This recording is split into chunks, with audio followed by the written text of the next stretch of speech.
अटल बिहारी वाजपेयी के बड़े फैसले जिसने बदली भारत की तस्वीर। बीजेपी को बीज की तरफ बोने वाले वाजपेयी उस वटवृक्ष के सबसे उदारवादी और बड़े नेता थे।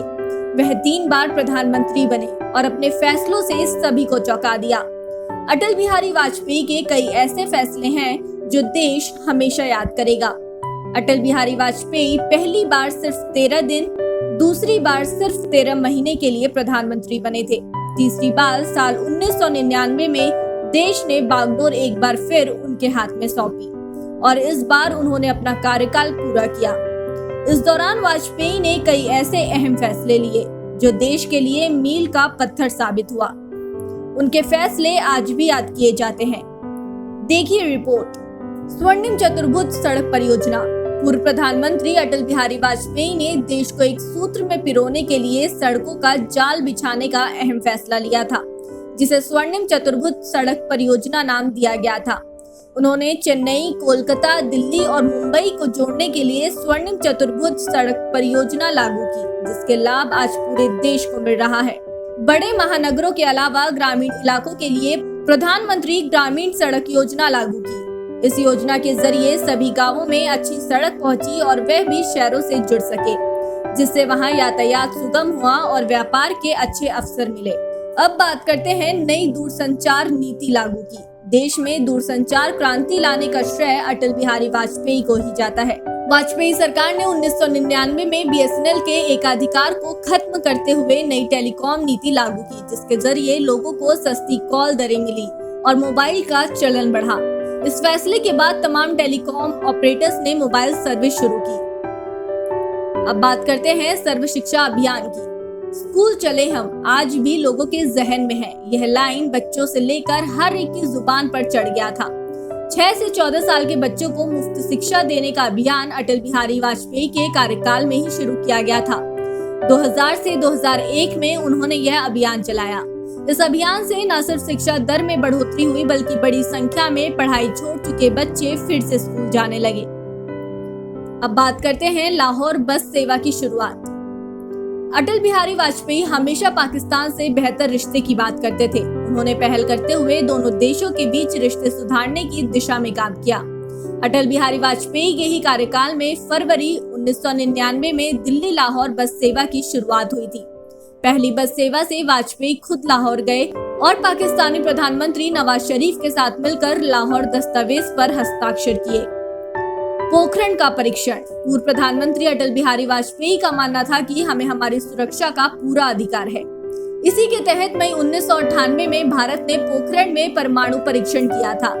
ये 1974 के बाद भारत का पहला परमाणु परीक्षण था। इस परीक्षण से भारत एक मजबूत और ताकतवर देश के रूप में दुनिया के सामने उभरा। अब बात करते हैं पोटा कानून के बारे में।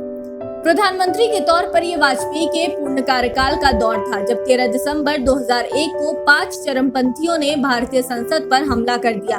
ये भारतीय संसदीय इतिहास का सबसे काला दिन माना जाता है। इस हमले में भारत के किसी नेता को कोई नुकसान नहीं पहुंचा था, लेकिन 5 चरमपंथी और कई सुरक्षाकर्मी मारे गए थे। इससे पहले 9 सितंबर को अमेरिका ने वर्ल्ड ट्रेड टावर सबसे भयावह आतंकी हमला हो चुका था।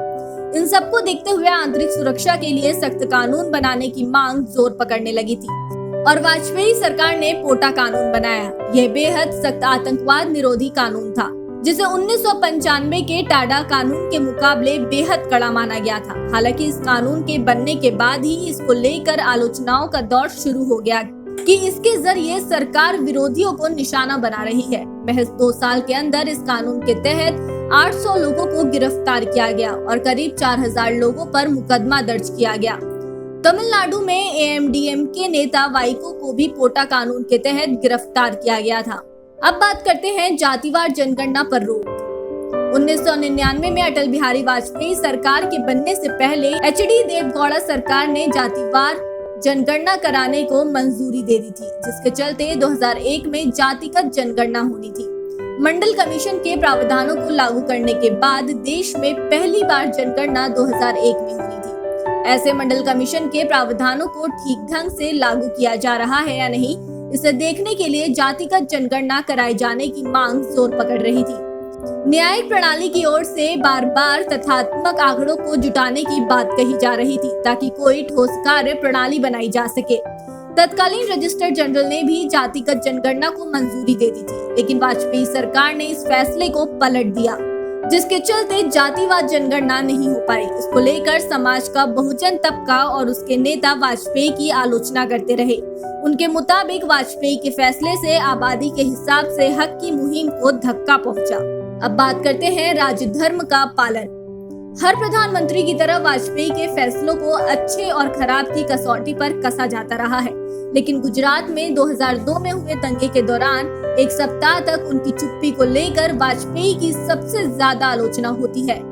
गोधरा कांड 26 फरवरी 2002 में शुरू हुआ था और तत्कालीन प्रधानमंत्री वाजपेयी का पहला बयान 3 मार्च 2002 को आया, जब उन्होंने कहा कि गोधरा से अहमदाबाद तक जिस तरह से लोगों को जिंदा जलाया जा रहा है वो देश के माथे पर दाग है, लेकिन उन्होंने इसे रोकने के लिए ठोस कदम नहीं उठाए।